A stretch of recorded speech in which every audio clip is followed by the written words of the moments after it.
Hello મિત્રો, કેમ છો? જય શ્રી કૃષ્ણ. આજે આપણે બનાવવાનું છે દહીં તડકા સલાડ કટ રાઈસ. બહુ સરસ મજાનું એકદમ નવી રેસીપી લાવી છું અને બાળકોને ખાવાની મજા પડી જાય. ગરમીની મોસમ છે, તમે એકવાર આ બાળકોને બનાવીને ખવડાવો, તેમને સેહત માટે સરસ રહે અને ખાવાની મજા આવી જાય. સૌથી પહેલાં મેં બધા સલાડ કટ કરી રાખ્યું છે. મેં ડુંગળી લીધી છે, એક બીટ લીધું છે, એક કાકડી લીધી હતી, 2 ટામેટા છે, શિમલા મરચું છે એક, પછી થોડા લીલા મરચાં છે. સલાડમાં તમારા જોડે ઓછું વધારે તમે કરી શકો. લીલા ધાણા છે, છાશ છે, હાંડલી ભરીને દહીં છે, ભાત બનાવીને રાખવાના છે. ભાત મસ્ત સુગંધીવાળા આવે એવા આપણે પૂણિયા ભાત આવે એવા બનાવી દેવાના છે. તો ભાત બનાવી અને રેડી કરી દીધા છે. આ થોડા ઠંડા ભાત જોઈએ એટલે કલાક પહેલાં બનાવી દીધા. ભાતને આપણે આવી રીતના કાંટાવાળી ચમચીથી સરસ આવી રીતે કરી દઈશું પહેલાં. પછી આપણે છાશ નાખી દેવાની છે. અમૂલની છાશ લીધી છે.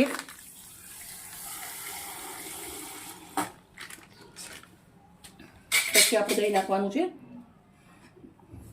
મેં 500 ગ્રામ એટલું દહીં જમાયેલું છે, બધું જ નાખી દેવાનું છે અંદર.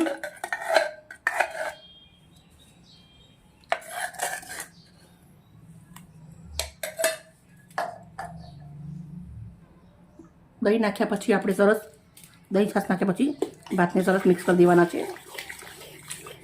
આવી રીતે ફેટી લેવાનું છે એને.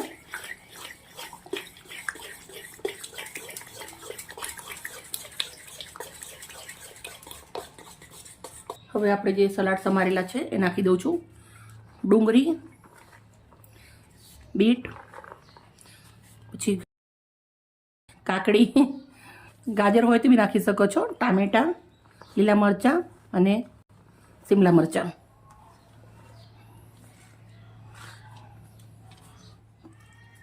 હવે આપણે બધું જ મિક્સ કરી દેવાનું છે સરસ.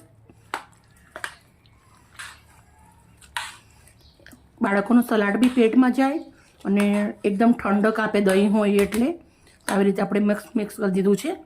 હવે આપણે અંદર મીઠું નાખી દેવાનું છે. તો આપણે 1 ચમચી મીઠું નાખી દઈશું. હવે આપણે મીઠું નાખ્યા પછી સરસ મિક્સ કરી દેવાનું છે ને આપણે એક તડકો મારી દેવાનો છે વ્યાતા પહેલાંના અંદર. તો આપણે તડકો રેડી કરી દઈશું. કઢાઈ લેવાની છે. 1 ચમચી સિંગ તેલ નાખું છું, 1 ચમચી રાઈ અને જીરું નાખું છું. રાઈ જીરું ટાટકી જોઈએ. હિંગ નાખું છું 1 ચમચી. સૂકા મરચાં નાખવાના છે 4 થી 5 નંગ. અડધી વાટકી બધી સિંગદાણા નાખવાના છે. મીઠી લીમડીના પાન નાખવાના છે થોડાક. દેશી ઘી નાખવાનું છે અડધી વાટકી. ઘી વળી ના જાય એના માટે આપણે પાછળથી નાખ્યું છે. હવે આ સરસ મજાનું સિંગદાણાને શેકી લેવાના છે.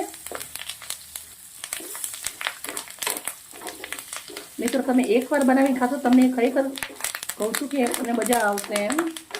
મારી ગેરંટી છે, તમને ખરેખર મજા આવશે એમ. એકવાર જરૂરથી ટ્રાય કરજો. તમે ચણાદાર, અડદદાર નાખવી હોય તો નાખી શકો, પણ એ ક્રંચી થઈ જાય થોડી તો બાળકોને ઓછું ભાવે. પણ સિંગદાણા હોય ને એટલે બાળકોને ખાવાની મજા આવી જાય. કેમ બાળકો મજા આવે ને? મિત્રો, આપણા સિંગદાણા સરસ મજાના ઘીના અંદર ફૂટી ગયા છે અને તડકો રેડી થઈ ગયો છે. હવે આપણે રેડી જઈશું ભાતના અંદર.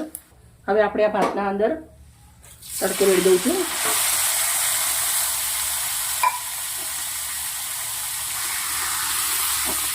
મિક્સ કરી દેવાનું છે.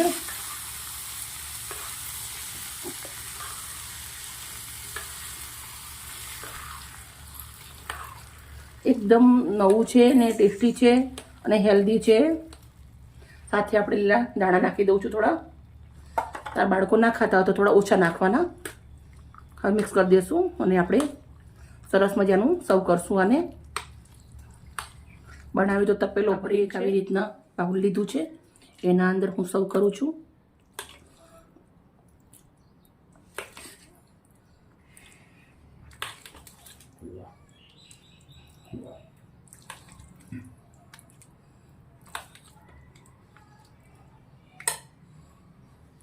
પેટને ઠંડક આપે, આંતરડાને ઠંડક આપે, એકદમ મુલાયમ રાખે અને ગરમીની મોસમદાર ખાવાની મજા પડી જાય. મિત્રો, તમે જોઈ શકો છો મેં સરસ મજાનું સજાવી અને રેડી કરી દીધું છે. એક બાજુ મારા બાળકોએ પાણીઓ ચાલુ કરી દીધું છે ખાવાનું. કેવું બન્યું છે બેટા? બહુ જ મસ્ત બન્યું છે ને. ચલો, મારા બાળકોને મેં આપી દીધું છે તો પેલું ભરેલું હતું એમાંથી, અને આ તમારા માટે વિડીયો શેર કરી દીધો છે. Okay, bye. કાલે મળીશ નવી રેસીપી સાથે.